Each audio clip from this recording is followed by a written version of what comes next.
तृतीयः श्लोकः अस्ति। वाक्यार्थश्च विचार्यतां श्रुतिशिरः पक्षः समाश्रीयताम् दुस्तर्कात् सुविरम्यतां श्रुतिमतस्तर्कोऽनुसन्धीयताम् ब्रह्मास्मीति विभाव्यतामहरहर्गर्वः परित्यज्यताम् देहेऽहं मतिरुच्यतां बुधजनैर्वादः परित्यज्यताम्। अतः एतस्मिन् श्लोके उपनिषत् वाक्यानि भवन्ति। यानि वाक्यानि ब्रह्म प्रतिपादनं कुर्वन्ति। अर्थात उदाहरणं यथा महावाक्यम् अस्ति तत्त्वमसि, तर्हि तत् इति एकं पदं, त्वम् इति एकं पदं, असि इति क्रियापदं, तथैव अहं ब्रह्मास्मि तर्हि अहम् इति एकं पदं, ब्रह्म इति एकं पदं, अस्मि इति क्रियापदम्। एवं प्रतिवेदमपि महावाक्यानि भवन्ति।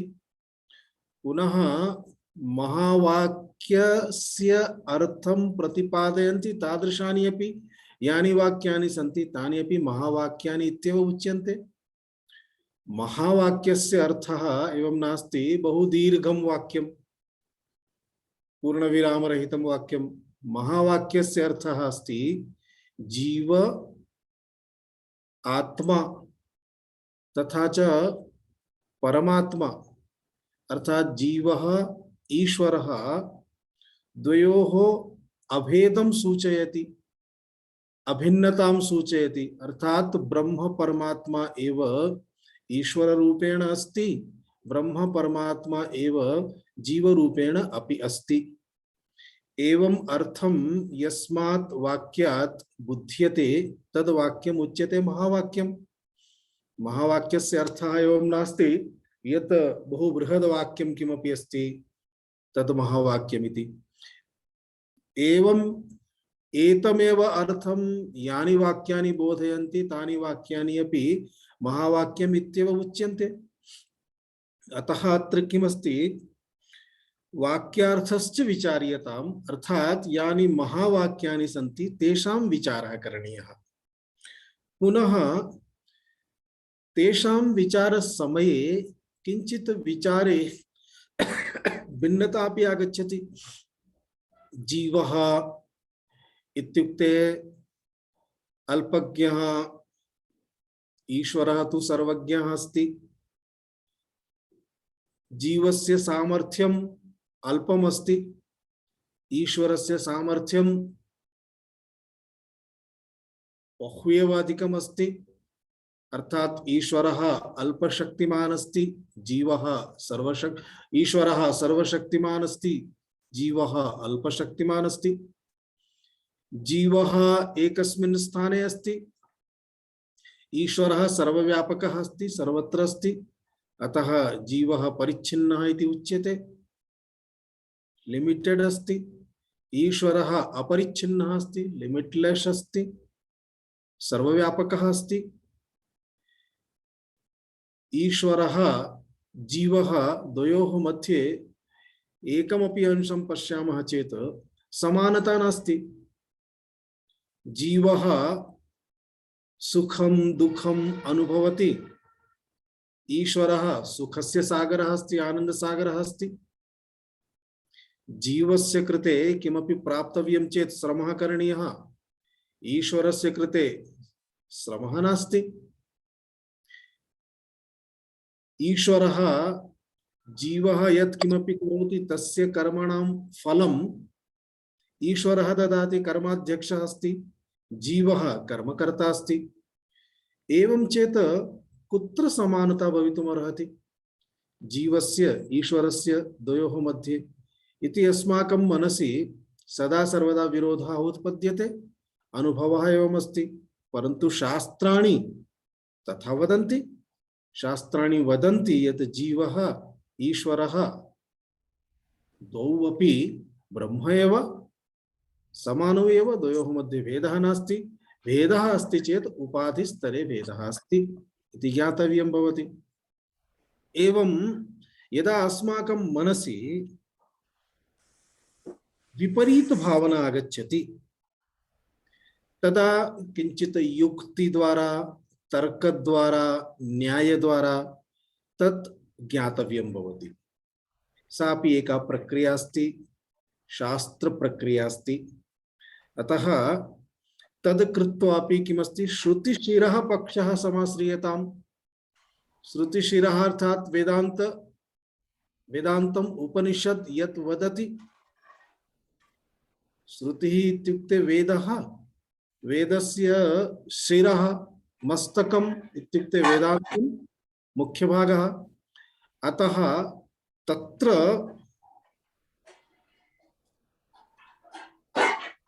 वेदांत भागे, कृपया स्वयमेव म्यूट कुर्वन्ति चेत् मया करणीयं न भवति। वेदांत भागः अस्ति, वेदांत पक्षः अस्ति, तस्य पक्षस्य स्वीकृतिः करणीया। इत्युक्ते शास्त्रेषु यदुच्यते आचार्यः अपि तदेव वदति, तदेव पाठयन् भवति। आचार्यः गुरुः यत् वदति तत् अस्माकम् अनुभवे कथम् आगच्छेत् तदर्थम् अस्माभिः चिन्तनं करणीयं भवति, प्रयासः करणीयः भवति। अतः अत्र किञ्चित् शास्त्रदृष्ट्या वयं विचारं कुर्मः।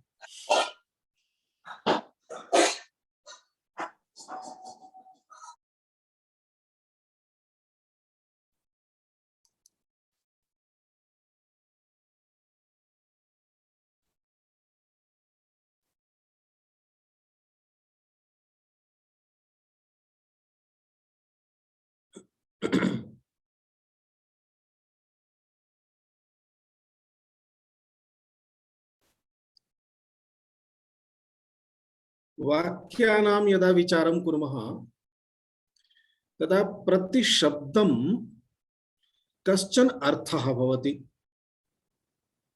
सः अर्थः अन्य शब्देन सह युज्यते। यथा एकस्मिन् वाक्ये तदेव अस्ति शब्दशक्तिः इति उच्यते। तस्मादेव शाब्दबोधः भवति, शब्दबोधः भवति। शब्दं शब्दं कृत्वा वाक्यं भवति। अतः प्रतिशब्दं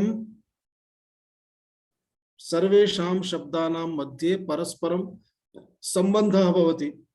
तस्य सम्बन्धस्य आधारेण वाक्यस्य अर्थः भवति।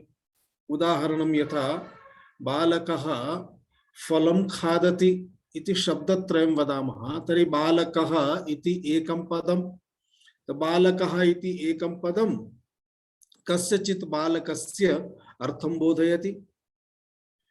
तथैव फलम् इति वदामः चेत् फलम् इति एकः शब्दः, एकं पदं, तदपि फल इत्यस्मिन् विषये शब्दबोधं कारयति।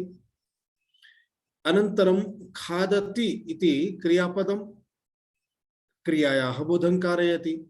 परन्तु बालकः इति प्रथमा विभक्तिः, फलम् इति द्वितीया विभक्तिः, खादति इति क्रियापदं प्रथमपुरुषे एकवचने।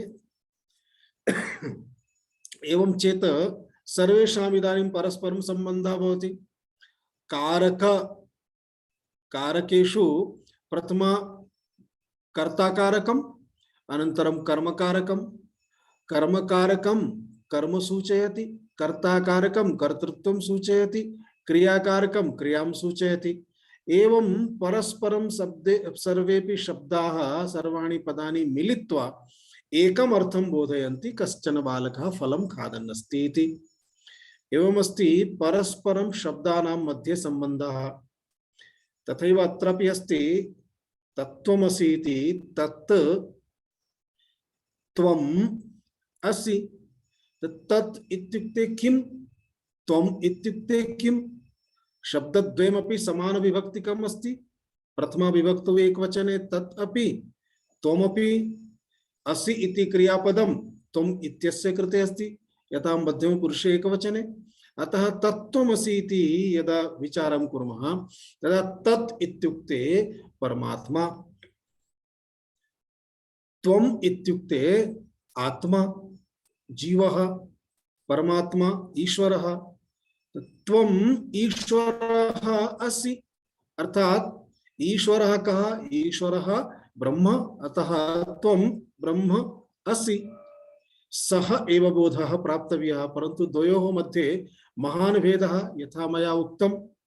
एकस्मिन् अल्पज्ञता, एकस्मिन् सर्वज्ञता, एकः परिच्छिन्नः, एकः अपरिच्छिन्नः, एकः सर्वव्यापकः, एकः एकस्मिन् परिच्छिन्नावस्थायाम् अस्ति, एकः सर्वशक्तिमान्, एकः अल्पशक्तिमान्, एकः सुखी दुखी कर्ता भोक्ता, एकः सुखसागरः आनन्दसागरः कर्मफलदाता।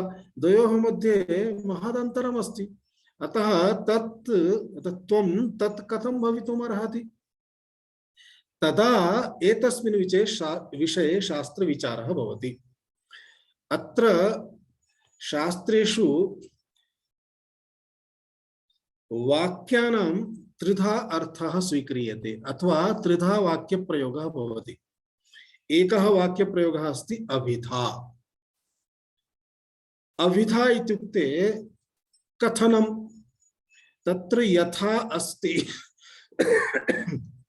यथा अस्ति तथैव कथनम् अस्ति। उदाहरणं यथा श्रीराम सीतापति श्रीरामः अयोध्यायाः राजा। अत्र सामान्यमेव अस्ति, सीतायाः पतिः अस्ति, अयोध्यायाः राजा अस्ति, श्रीरामः अस्ति। अत्र अर्थबोधे कुत्रापि काठिन्यं नास्ति। अतः सामान्यतः कथनमेव अस्ति अभिधा, परन्तु कुत्रचित् वाक्यं किञ्चित् भिन्नरीत्या उच्यते। यथा कश्चन एकः कृषकायः पुरुषः आगच्छति, अनन्तरं कटाक्षेण वयं वदामः पश्यतु महाराज भीमसेनः आगच्छन् अस्ति। अर्थात कृषकाय पुरुषः स्वात्मानं बहु बलवान् इति चिन्तयति, जनाः तस्य उपहासं कुर्वन्ति, अतः उपहासेन कटाक्षेन व्यङ्ग्येन वदन्ति तदस्ति व्यञ्जना। यद्यपि तदपि अर्थमेव व्यञ्जते, परन्तु व्यञ्जना इति उच्यते।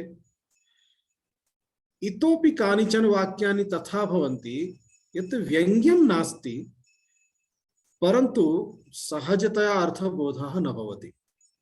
तदानीं तत्र लक्षणा करणीया भवति। लक्षणा इत्युक्ते तद्वारा मुख्यः अपेक्षितः अर्थः लक्ष्यते। अतः यया लक्ष्यते सा लक्षणा इति उच्यते। अत्र एकैकं वयं क्रमशः पश्यामः। उदाहरणं यथा लक्षणासु एका लक्षणा अस्ति जहत् लक्षणा। जहत्, जह धातु अस्ति त्यागे, जहत् लक्षणा इत्युक्ते त्यागलक्षणा। एकस्य कस्यचित् भागस्य त्यागः करणीयः, पुनः अपेक्षितम् अर्थं प्राप्तुं तत्समानं कस्यचित् अन्यस्य शब्दस्य स्वीकृतिः। उदाहरणं यथा अत्र दत्तमस्ति गंगायां घोषः। अहं गंगातटे अस्मि, कोऽपि मां पृच्छति भवतः कुटीरं कुत्र अस्ति, अहं वदामि तत्र अग्रे गच्छतु, तत्र समीपे एव गंगायां मम कुटीरम् अस्ति। गंगायां कुटीरं घोषः, घोषः इत्युक्ते कुटीरं, गंगायां कुटीरं गृहं वा कथं भवितुमर्हति? गंगायां तु प्रवाहः अस्ति, गंगा प्रवहति, प्रवाहे स्थिरं तु नौका अपि तत्र स्थातुं न शक्नोति। एवं चेत गृहं कथं स्थातुं शक्यते? अर्थात गंगायाः मध्ये, गंगा प्रवाहे गृहं वा कुटीरं वा न संभवति। तर्हि किं वाक्यस्य अर्थः एव नास्ति? वाक्यस्य अर्थः तु अस्ति। उदाहरणम्, अन्यानि उदाहरणानि पश्यामः। कोऽपि एड्रेस् पृच्छति, अनन्तरं वयं वदामः भवन्तः हरिद्वारम् आगच्छतु, अथवा विमानेन देहरादून् पर्यन्तम् आगच्छतु, देहरादूनतः एकं टैक्सी स्वीकृत्य उत्तरकाशीम् आगच्छतु, उत्तरकाशीतः गंगोत्री मार्गे 15 किलोमीटर अनन्तरं गंगोत्री मार्गे मम आश्रमः अस्ति। गंगोत्री मार्गे आश्रमः अस्ति चेत् वाहनं कथं गच्छेत्? गंगोत्री मार्गे आश्रमः अस्ति इत्युक्ते मार्गपार्श्वे, न तु मार्गे। अतः मार्गमध्ये इति अर्थं त्यक्त्वा मार्गपार्श्वे इति अर्थः स्वीकरणीयः भवति। तथैव अत्रापि अस्ति, गंगायां घोषः, गंगा प्रवाहे घोषः न संभवति, अतः गंगा तटे घोषः इति अर्थः स्वीकरणीयः। अत्र गंगायाम् इति प्रवाहः यः अर्थः अस्ति, तस्य अर्थस्य त्यागं कृत्वा गंगायाः तटे इति अर्थः स्वीकृतः। अतः एकस्य अंशस्य त्यागं कृत्वा अपरस्य एकस्य अंशस्य स्वीकारः अस्ति, स्वीकृतिः अस्ति। अतः गंगायां घोषः इति अर्थः तत्र प्राप्यते। तदस्ति जहत् लक्षण। जहत् इत्युक्ते कस्यचित् एकस्य भागस्य त्यागः करणीयः, अनन्तरम् अपरस्य भागस्य स्वीकृतिः अस्ति। एवम् अन्यदपि एकम् उदाहरणम् अस्ति। यथा रेस् कोर्स् इत्यादि स्थानेषु अश्वक्रीडा, अश्वधावन क्रीडाः भवन्ति। अश्वाः धावन्ति, भिन्न भिन्न वर्णीयाः। कृष्णवर्णीयः अश्वः अस्ति, श्वेतवर्णीयः अश्वः अस्ति, रक्तवर्णीयः अश्वः अस्ति। अतः कस्यचित् श्वेतवर्णीयः अश्वः अस्ति, कस्यचित् रक्तवर्णीयः इति सर्वेषां भिन्न भिन्नं। तत्र कश्चन श्वेतवर्णीयः अश्वः अग्रे वेगेन गच्छति। जनाः किं वदति? पश्यतु पश्यतु, श्वेतः धावति, श्वेतः धावति, श्वेतो धावति, श्वेतो धावति। श्वेतः कथं धावति? श्वेतः तु वर्णः अस्ति। वर्णः स्वयमेव स्वतन्त्रतया धावनं कर्तुं न शक्नोति। कुत्रचित् वर्णः भवति, आधारं स्वीकृत्य एव वर्णस्य धावनं संभवति। अतः श्वेतः धावति इति उक्ते चेत् श्वेतः वर्णः इति यदा श्वेतवर्णयुक्तः इति अर्थः स्वीकरणीयः। अतः अत्र श्वेतः इति पदस्य त्यागः अपि न करणीयः। यथा गंगायां घोषः, तर्हि प्रवाहः इत्यर्थस्य त्यागः आसीत्, तथा अत्र श्वेतः इत्यस्य अर्थस्य त्यागः नास्ति।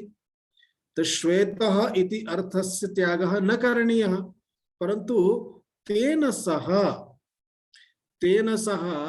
श्वेतवर्णीयः अश्वः इति अर्थः स्वीकरणीयः। अतः अत्र अजहत् लक्षण अस्ति, अर्थात् त्यागम् अकृत्वा। पूर्वलक्षणायां त्यागं कृत्वा अन्यः अर्थः कश्चन स्वीकृतः आसीत्, अत्र त्यागम् अकृत्वा अन्यः कश्चन अर्थः एकः स्वीकृतः। श्वेतः धावति इत्युक्ते श्वेतवर्णयुक्तः श्वेतवर्णीयः अश्वः धावति इत्यर्थः। एवं सामान्यकथनेन अर्थस्य बोधः न भवति, तदा लक्षण करणीया भवति। लक्षणकृत अजहत् लक्षण। एवं लक्षणद्वयम् अभवत्, जहत् लक्षण अजहत् लक्षण। इतोपि अन्यदेकम् उदाहरणमस्ति। सोऽयं देवदत्तः, अर्थात् सः अयं देवदत्तः। सः अयं देवदत्तः इत्युक्ते यदा बाल्यकाले विद्याभ्यासं करोमि स्म तदा कश्चन एकः बालकः साइकल यानेन आगच्छति स्म। कृषकायः, गौरवर्णः, मधुरं वदति स्म। सदा सर्वदा भयभीतः इव तिष्ठति स्म। बहु अल्पं वदति स्म। तादृशः एकः देवदत्तः कक्षायाम् आसीत्। करां शुकं पादां शुकं धरति स्म। इदानीं 40 वर्षाणाम् अनन्तरं विदेशे मया दृष्टः एकः देवदत्तः। सः एकम् एम्पायर एव चालयति। बृहत् तस्य उद्योगः। कति जनाः कार्यं कुर्वन्ति। करांशुकस्य पादांशुकस्य स्थाने पैंट शर्ट इत्यादि धृतवान् अस्ति। कृष्णकेशः आसीत्, इदानीं श्वेतकेशी अस्ति। शरीरमपि स्थूलमस्ति। पूर्वं भययुक्तं संभाषणं करोति स्म, इदानीं निर्भयेन भाषणं करोति, आदेशं ददाति। तदानीं श्मश्रुः नासीत्, इदानीं श्मश्रुः अस्ति। एवं पश्यामः चेत् मुखं किंचित परिचितमिव दृश्यते, परन्तु रूपं संपूर्णतः परिवर्तितम् अस्ति। अन्ततो गत्वा बहु विचारेण ज्ञातं, यदा द्वयोः मध्ये वार्तालापः अभवत्, चर्चायाः अन्ते ज्ञातम्, अरे एषः तु सः एव देवदत्तः अस्ति। तो सः देवदत्तः, तो सः इत्युक्ते बाल्यकाले यादृशः आसीत् सः, अयम् इत्युक्ते एतस्मिन् समये 40 वर्षाणाम् अनन्तरम् अस्ति एषः। सः एषः सः अर्थात् तत्काल तद्देश विशिष्टः देवदत्तः तस्मिन् काले एतादृशः आसीत्। अयम् इत्युक्ते एतत्काल एतद्देश विशिष्टः देवदत्तः। इदानीं वाक्यं पश्यतु। तत्काल इत्युक्ते बाल्यकालस्य स्वरूपं गुणाः लक्षणानि। एतत्कालः इत्युक्ते 40 वर्षाणाम् अनन्तरं गुणाः स्वरूपं लक्षणानि, द्वयोः मध्ये भेदः अस्ति, विरुद्धमस्ति। अतः विरुद्धांशस्य त्यागं कुर्मः। तस्मिन् काले ये अंशाः आसन्, एतस्मिन् काले ते अंशाः न सन्ति। एतस्मिन् काले ये अंशाः सन्ति, तस्मिन् काले न आसन्। तान् अंशान् निष्कासयामः, तदा अन्ते किं शिष्यते? देवदत्तः। देवदत्तः इति समानः अंशः अस्ति। तत्काल तद्देश विशिष्ट देवदत्तः, एतत्काल एतद्देश विशिष्टः देवदत्तः। द्वयोः मध्ये सः एतस्मिन् अर्थे देवदत्तः, अयम् अपि एतस्मिन् अर्थे देवदत्तः एव। अतः देवदत्तः समानांशः अस्ति। तत्काल तद्देश विशिष्टः, एतत्काल एतद्देश विशिष्टः विरुद्धांशः अस्ति। विरुद्धांशस्य निष्कासनं कुर्मः, समानांशं स्वीकृत्य इज इक्वल टू देवदत्तः। एवं देवदत्तः इति अर्थस्य ज्ञानं भवति। एतदस्ति भाग त्याग लक्षण, जहत अजहत लक्षण। अर्थात विरुद्धांशस्य त्यागः, समानांशस्य स्वीकारः। एवं कुर्मः चेत् एकस्य भागस्य विरुद्धांशस्य त्यागः, अपरस्य भागस्य समानांशस्य स्वीकृतिः। विरुद्धांश त्यागेन समानांश स्वीकृत्या एव अर्थबोधः भवति। अतः एतस्य अर्थः स्पष्टः भवति, अयं देवदत्तः इति। एषा एव प्रक्रिया तत्त्वमसि इत्यपि द्रष्टव्यम्। यथा दृष्टान्तं सोऽयं देवदत्तः, तथैव दार्ष्टान्तमपि अस्ति। तत्त्वमसि, अतः तत्त्वमसि विषयेपि एवमेव विचारं कुर्मः। तत् इत्युक्ते परमात्मा ईश्वरः, त्वम् इत्युक्ते आत्मा जीवः, असि इत्युक्ते क्रियापदमस्ति, जीवेश्वरयोः ऐक्यं दर्शयति। अस्तु, तत् एतस्य लक्षणं किमस्ति?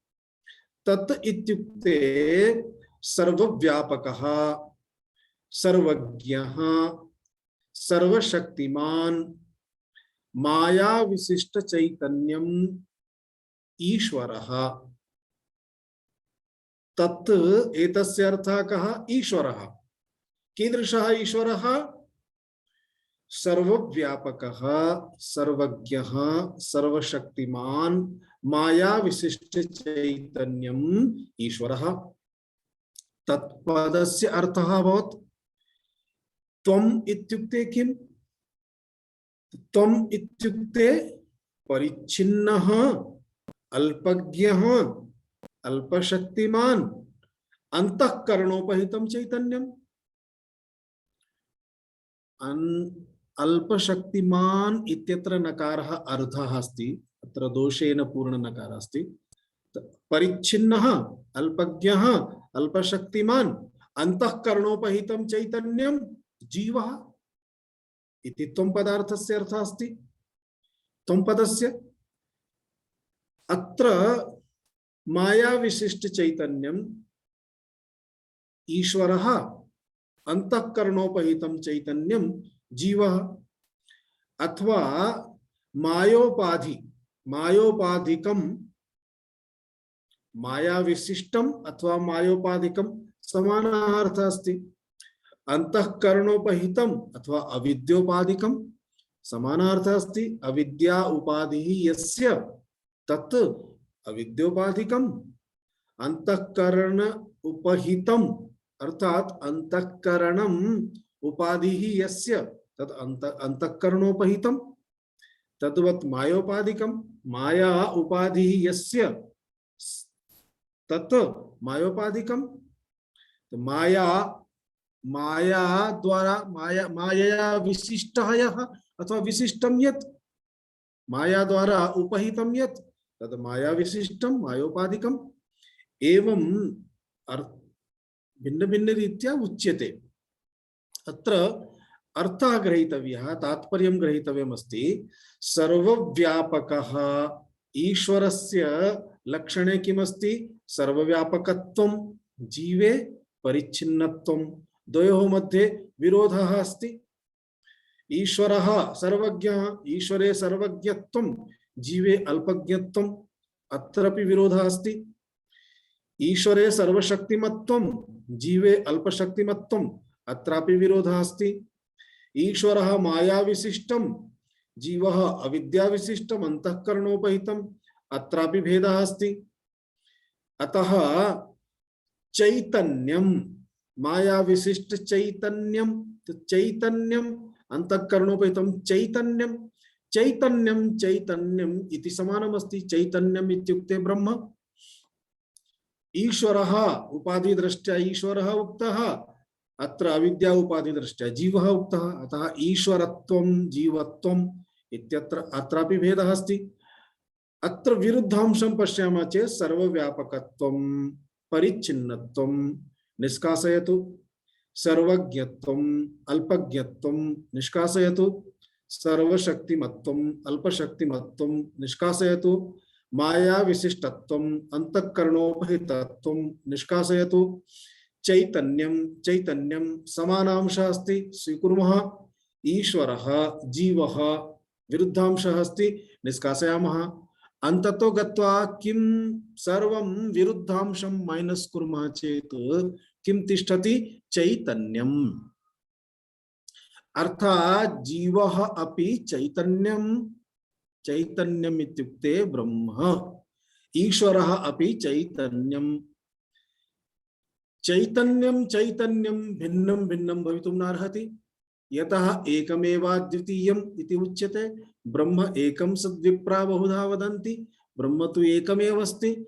चैतन्यं एकमेव अस्ति तर्हि चैतन्य जीवरूप चैतन्यम् इति भिन्नं भवितुं नार्हति। अतः तात्पर्येण अत्र भागत्याग लक्षण द्वारा जहत अजहत लक्षण द्वारा एतत् स्पष्टं भवति भेदः उपाधि स्तरे अस्ति। उपाधिं निष्कासयामः चेत् भेदः निर्गच्छति। उदाहरणं यथा गजः इति एकः प्राणी, शुनकः इति एकः प्राणी। गजे ईश्वरः अस्ति, शुनके अपि ईश्वरः अस्ति। ईश्वरः उभयत्रपि अस्ति, तथापि गज ईश्वरयोः मध्ये भेदः अस्ति वा नास्ति? गजस्य शरीरं गजस्य शक्तिः, शुनकस्य शरीरं शुनकस्य शक्तिः, द्वयोः मध्ये भेदः अस्ति। एकः एव ईश्वरः उभयत्र वर्तते, तथापि किमर्थं द्वयोः मध्ये भेदः? भेदः अस्ति उपाधि दृष्ट्या।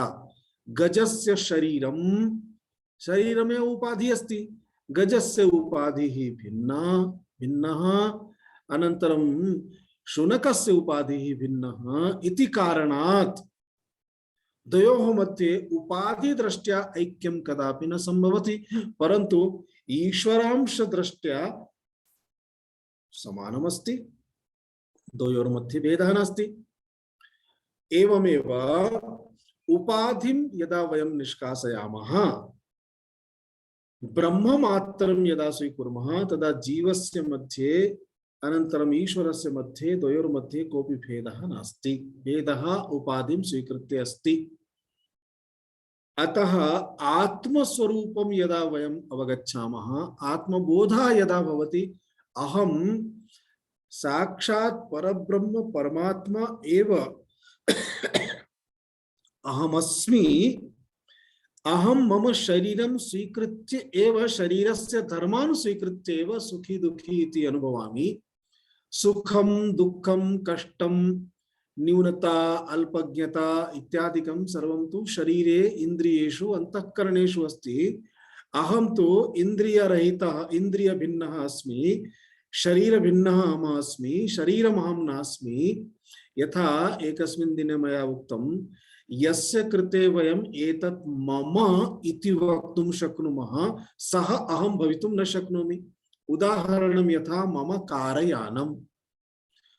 कारयानं वदामश्चेत् अहं कारयानं नास्मि, कारयानं मम अस्ति, कारयानं मम कृते अस्ति, न तु अहं स्वयं कारयानं। मम गृहं, तदा अहं गृहं नास्मि। एवमेव मम मित्रं, तर्हि मित्रं भिन्नम् अहं भिन्नः। तथैव मम हस्तः, अर्थात् हस्तः अहं नास्मि, हस्तस्य कृते अहं मम इति वक्तुं शक्नोमि चेत् अहं हस्तात् पृथक् अस्मि। मम शरीरं, मम नेत्रं, तथैव मम मनः, मम बुद्धिः, एतेषां सर्वेषां कृते वयं मम इति पदस्य उपयोगं कुर्मः। पुनः मम इति प्रयोगस्य यदा उपयोगं कुर्मः, तदा एते सर्वे मम गोचराः भवन्ति, विषयाः भवन्ति। एतान् सर्वान् अहम् अनुभवितुं शक्नोमि, ज्ञातुं शक्नोमि। अर्थात् यस्य अनुभवम् अहं कर्तुं शक्नोमि पृथक्त्वेन, एवं तदाहं भवितुं न अर्हामि। अतः एवं यदा ज्ञातं भवति, तदा आत्मा चैतन्यं, चैतन्यम् एव ब्रह्म इति सदा सर्वदा स्मरणीयम्। चैतन्यम् इत्युक्ते ब्रह्म, ब्रह्म इत्युक्ते आत्मा, आत्मा इत्युक्ते अहम्। अतः चैतन्यम् इत्युक्ते अहम् इति सदा सर्वदा स्मरणीयम्। एवं यदा वयं स्वस्य मुख्यमर्थम् अहं कः इति अवगच्छामः, तदा एव आनन्दस्वरूपं, ज्ञानस्वरूपं यत् मम अस्ति तत् सदा सर्वदा तिष्ठति। अतः तस्मिन् कदापि अल्पता नास्ति, न्यूनता नास्ति, तत्र किमपि आनेतव्यं नास्ति, तत्र किमपि स्थापनीयं नास्ति, ततः किमपि निष्कासनीयं नास्ति। तदेव मम स्वरूपम् अस्ति। एवं उपाधि दृष्ट्या यदा विचारं कुर्मः तदा कदापि ऐक्यं भवितुं नार्हति। अतः स्थूल सूक्ष्म शरीराभिमानी त्वं पदवाच्योऽर्थः। त्वं तत्त्वम् असि इत्यत्र त्वम् इति पदस्य अर्थः वाच्यार्थः, लक्ष्यार्थः। अत्र वयं लक्षणद्वारा अर्थं कृतवन्तः। सामान्यः अर्थः कः, वाच्यार्थः कः? अभिधा, वाच्यार्थित अभिधा, अभिधा कः, वाच्यार्थः कः? स्थूल सूक्ष्म शरीराभिमानी, अर्थात स्थूल शरीरम, स्थूल शरीरस्य नाम गुण जाति गोत्रम। अमुकम मम नाम अस्ति, अमुकम मम कुलम अस्ति, अमुकम गोत्रम अस्ति, अमुक जाति अस्ति, अमुक वर्णः अस्ति। तथैव सूक्ष्म शरीरम अर्थात इंद्रियाणि, बुद्धि, अमुक तेजस्वी अस्मि, मंदबुद्धि अस्मि इत्यादि इंद्रियाणां धर्मः। एतद्वयं स्वीकृत्य एतयोः उपरि अस्माकं तादात्म्यम्, अभिमानम्, इत्युक्ते अहमेतदस्मि इति जीवः। जीवः एव त्वं पदस्य अर्थः अस्ति, वाच्यार्थः अस्ति।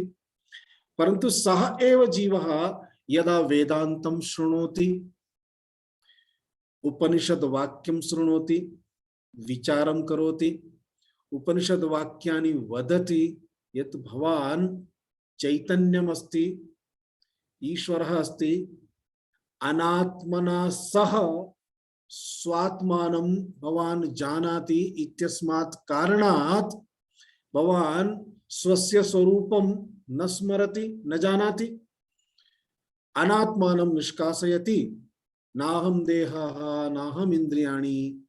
एवं यदा नेति नेति नेति नेति कृत्वा पृथक् करोति, अनन्तरं तेन विवेकेन भवान् स्वयं चैतन्य घन परमात्मा स्वयमेव भवान् अस्ति इति यदा बोधः भवति तदा तदेव भवतः आत्मस्वरूपम् अस्ति। एवं यदा आत्मस्वरूपे तिष्ठति सा स्थितिः एव समाधि स्थितिः अस्ति।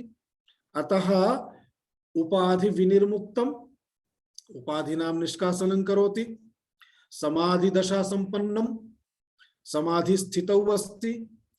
तदा शुद्ध चैतन्यं मात्रं यदा तिष्ठति सः एव अर्थः त्वं पदस्य अर्थः लक्ष्यार्थः अस्ति। लक्षणाद्वारा विरुद्धांश त्यागेन सः अर्थः भवति।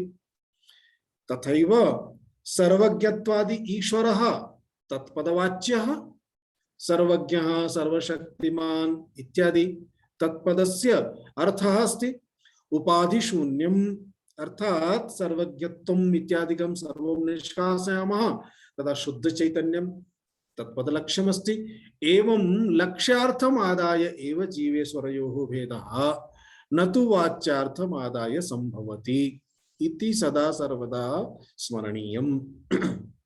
एवं चेत् अर्थः स्पष्टतया ज्ञायते। ब्रह्म चैतन्यम् आत्मा भिन्न भिन्न रूपेण यदा उच्यते तदा सर्वं भिन्नम् अस्ति इति नास्ति। तत्सर्वम् एकमेवाद्वितीयं ब्रह्म चैतन्य घन परमात्मा अस्ति।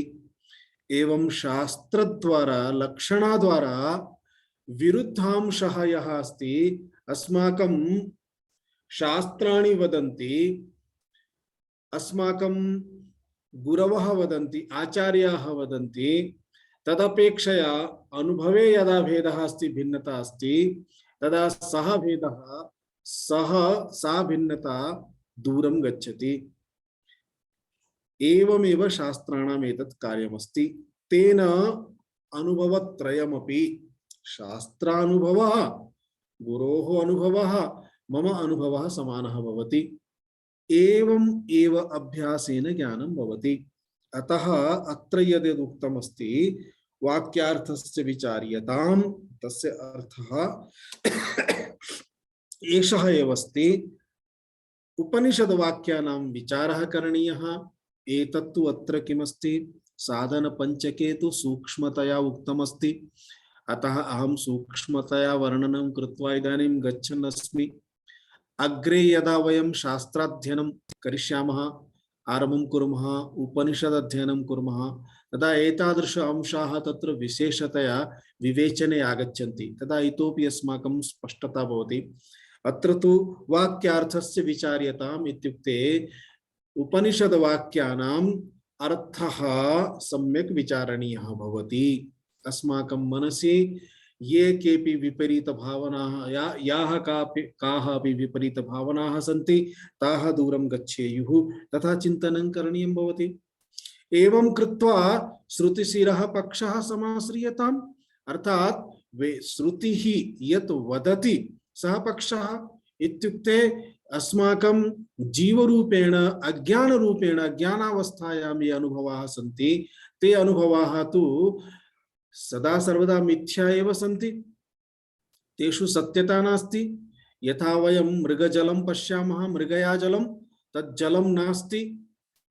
कुत्रचित् मरुभूमौ यदा जलं दृश्यते तदा तेन जलेन पिपासा दूरं न गच्छति, तेन जलेन स्नानं कर्तुं न शक्यते, मुखप्रक्षालनं कर्तुं न शक्यते, तेन जलेन भूमिः अपि आर्द्रा न भवति, मिथ्या एव अस्ति। तद्वत् अस्माकं अनात्म जगत् यत् किमपि अस्ति, व्यावहारिकतया यत् किमपि दृश्यते तद् वस्तुतः नास्ति। तस्य ज्ञानं यदा भवति तद् ज्ञानमेव अस्ति आत्म अनात्म विवेकः। एवं आत्म अनात्म विवेकेन श्रुतिः यत् वदति, वेदमन्त्राः उपनिषद्मन्त्राः यत् वदन्ति सः अर्थः अस्माभिः स्वीकरणीयः भवति। तम् अर्थं स्वीकुर्मः चेत् संसारस्य निवृत्तिः अस्ति। पुनः दुस्तर्कात् सुविरम्यताम्, कदाचित् किं भवति, अस्माकं किमपि एकं मतमस्ति, कश्चन एकः सम्प्रदायः अस्ति, अतः वयं मत अनुसारं सम्प्रदाय अनुसारं कदाचित् एकम् अर्थं स्वीकृत्य उपविशामः, तत्र सम्यक् विवेचनं न कुर्मः, वेदमन्त्राणाम् आलोडनं न कुर्मः, अतः आग्रहेण एषः एव अर्थः भवेत्, अन्यः अर्थः न शक्नोति, अन्यः अर्थः अस्ति चेत् सम्यक् नास्ति, एवं मनसि भावना अपि न भवेत्। अतः कदापि दुस्तर्कः अर्थात् वाक्यानाम् अर्थबोधार्थं तर्कः आवश्यकः, प्रमाणम् आवश्यकं, परन्तु कदापि कुतर्कः न करणीयः, दुस्तर्कस्य आवश्यकता न भवति। अतः दुस्तर्कात् सुविरम्यताम्, दुस्तर्काः न करणीयाः, वाक्यानाम् उपरि सम्यक् विचारः करणीयः, संशयः अस्ति तर्हि निष्कासनं करणीयम्। पश्यतु, आत्मसाक्षात्कारनिमित्तं केचन प्रतिबन्धाः इति उच्यन्ते। विद्यारण्यस्वामिनः तत्र पंच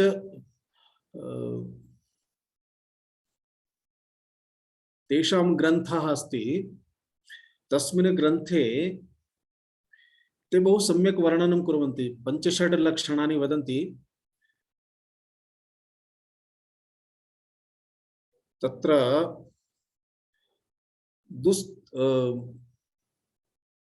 प्रतिबंधो वर्तमानो विषयासक्ति लक्षणः प्रज्ञामान्द्यं कुतर्कश्च, अर्थात विषयेषु आसक्तिः आत्मसाक्षात्कार निमित्तं प्रतिबंध अस्ति। प्रतिबंधेषु प्रतिबंध वर्तमानं विषयासक्ति लक्षणः। अनन्तरं किमस्ति, प्रज्ञामान्द्यम् अर्थात बुद्धिमन्दता, कुतर्कश्च तस्मिन् विषये वृथा कुतर्कं कुर्मः तस्मात् अपि आत्मसाक्षात्कारे बाधा आगच्छति। कदाचित् पंचदशी अध्ययन समय, पंचदश्याम् अस्ति अध्ययन समय वयं विचारं कुर्मः, अर्थः कः अस्ति, कुतर्कः न करणीयः, अर्थबोधार्थं यावन् मात्रायां तर्कः आवश्यकः करणीयः। अतः दुस्तर्कात् सुविरम्यताम्, श्रुतिमतस्तर्कोऽनुसन्धीयताम्, अर्थात श्रुतिमतः तर्कः, ये तर्काः श्रुति अर्थम बोधयितुं सन्ति ते तर्काः स्वीकरणीयाः। अतः एतदर्थमेव भगवता वेदव्यासेन ब्रह्मसूत्राणां रचना करणीया अभवत्। ब्रह्मसूत्रेषु तथैव अस्ति, यत्र यत्र मंत्रेषु भेदः ज्ञायते तत्र बोधयति। उदाहरणं यथा एकः मंत्रः अस्ति, न मनसा न मनुते, अर्थात आत्मचिंतनं मन द्वारा कर्तुं न शक्यते, अर्थात आत्मा मनसः विषयः नास्ति। पुनः अन्या श्रुतिः वदति मनसा एव इदमाप्तव्यम्, एष आत्मा मन द्वारा एव ज्ञातुं शक्यते, अन्यः उपायः अपि नास्ति। मन द्वारा ज्ञातुं न शक्यते, मन द्वारा ज्ञातुं शक्यते, द्वयोः मध्ये विरोधः अस्ति खलु। ततः सः विरोधः वस्तुतः वास्तविकतया विरोधः नास्ति, एकमेव अर्थं बोधयितुं वदति। अर्थात आत्मा मनसः बुद्धेः विषयः नास्ति, परन्तु मनः पवित्रं, बुद्धिः पवित्रा अस्ति, रागद्वेषाः न सन्ति, शुद्ध भावना अस्ति, अंतःकरणं शुद्धमस्ति, मालिन्यं नास्ति। तर्हि तस्मिन् शुद्धान्तःकरणे मनसि बुद्धौ एतस्मिन् विषये विचारं कृत्वा एतं विषयम् अवगन्तुं शक्नुमः, आत्मसाक्षात्कारं कर्तुं शक्नुमः। अन्यथा ब्रह्माकार वृत्तिं विना आत्मसाक्षात्कारः नास्ति। ब्रह्माकार वृत्तिः तु अंतःकरणस्य वृत्तिः एव अस्ति। अंतःकरणं विना ब्रह्माकार वृत्तिः अपि भवितुं नार्हति, तर्हि आत्मसाक्षात्कारः कथं भवितुम् अर्हति। एवं द्वयोः मध्ये सः अर्थः अस्माभिः ज्ञातव्यः भवति। तस्य ज्ञानं तदेव अस्ति श्रुतिमतः तर्कः, तेषां तर्काणाम् अनुसन्धानम्। एवं निरन्तरम् उपविश्य ब्रह्मास्मीति विभाव्यताम्। अहं ब्रह्मास्मि। यदा यदा विचारः आगच्छति अहम् अमुकः, तदा चिन्तनीयम् अमुकः इति देहस्य नाम अस्ति। अहं तु सर्वदेह विनिर्मुक्तः अस्मि। स्थूलदेहः सूक्ष्मदेहः अहं नास्मि, इंद्रियाणि अहं नास्मि, मनः अहं नास्मि। एवं सदा सर्वदा नेति नेति नेति इति भावनया अस्माकं स्वरूपे एव अस्माकं स्थितिः यथा भवेत् तथा चिन्तनं करणीयम्। ब्रह्मास्मि इति विभाव्यतां, तच्चिन्तनं करणीयं सततं।